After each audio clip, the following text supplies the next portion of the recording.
Hello, student. Today we are talking about ultraviolet and visible spectroscopy.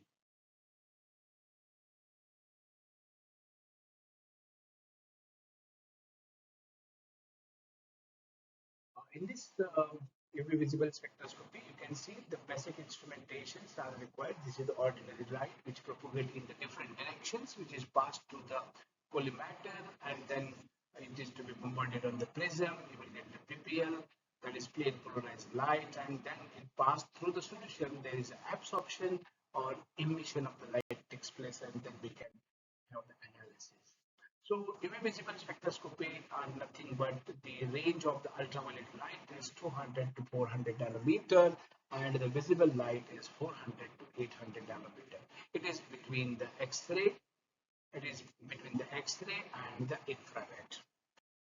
You can see that how this UV spectroscopy are classified. UV spectroscopy is classified is called as ultraviolet light of C component. It is ranging the 100 to 280 and 280 nanometer wavelength to 315 nanometer is called as UVB, and 315 to 400 is called as UVA.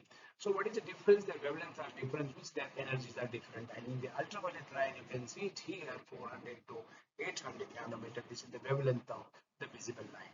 So you just compare the energy of this one. So the visible light is having the lower energy, and ultraviolet lights are having the higher energy, higher frequency, because as the equation below, E is directly proportional to the frequency of light. And then if you compare with the wavelength, so lambda hc by E means the greater the lambda, lower is the energy, and that's why the visible light is having higher wavelength, so it is a lower energy. Then what happens when the ultraviolet light is bombarded on the organic molecule? So what happens there is an electronic excitation takes place. So it depends upon the type of electron present in the organic molecule. The electron get excited. If the sigma electrons are present, so there is a sigma to sigma star transition, and if the pi electrons are present, so there is a pi to pi star transition, and if there is a non-bond electrons are present, so there is a n to pi star transition. So this transition you can see in this diagram, and that is we called as the bonding orbital and then anti-bonding orbitals also. If you compare the energy of these transitions in this diagram, so sigma to sigma star transition, it requires very high energy, and this is observed in the single bonded compound. And then sigma to pi star, again it is the compound which contains the carbon-carbon double bond like in carbonyl group. And pi to sigma star, again it is observed in the organic compound which contains the single bond and heteroatom. And pi to pi star transition is possible only in case of the carbon-carbon double bonded compounds, and n to pi star transition is observed in those compounds which contains the heteroatom and the double bond. So if you see that the energy is here, n to pi star, it requires very lower energy compared to pi star, n to sigma star, and sigma to sigma star. So sigma to sigma star transitions are not possible in normal UV, but if you go for the UV C, so then there is a possibility of the sigma to sigma star transition. Now, what are the terms involved in the UV visible spectroscopy? First, we can say it is about the chromophore. Chromophore is nothing but these are the unsaturated compound, or these are the color encoding compounds are also called as the chromophore. And generally, if there is a chromophore present in the organic molecule, there is a n to pi star transition and pi to pi star transitions are possible, and the range is 200. It comes to the visible light. It comes to the UV light. And in exochromes are nothing but these are the saturated functional group, but they are responsible for increasing the intensity of the color.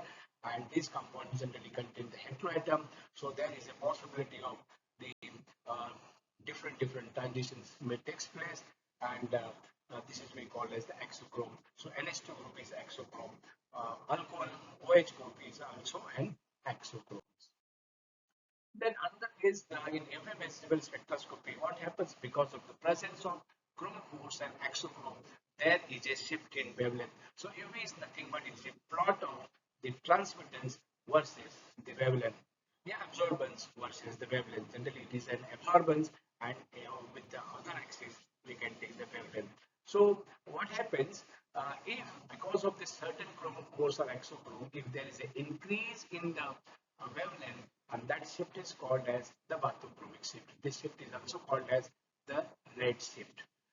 And if because of certain functional groups like the exochromes and maybe there's some chromophores, there is a hypsochromic shift, means reduction in the wavelength absorption, and that is we call as the hypsochromic shift.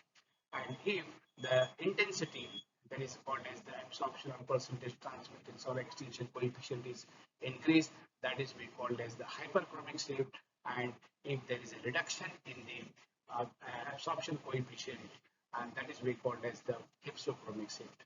So these are the terms very important to understand about how the transitions are takes place and how the wavelength is going to change because of the presence of the chromophores and exochromes.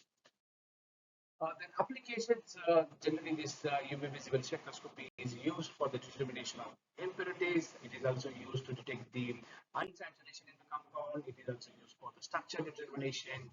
It is also used to quantitative and qualitative analysis.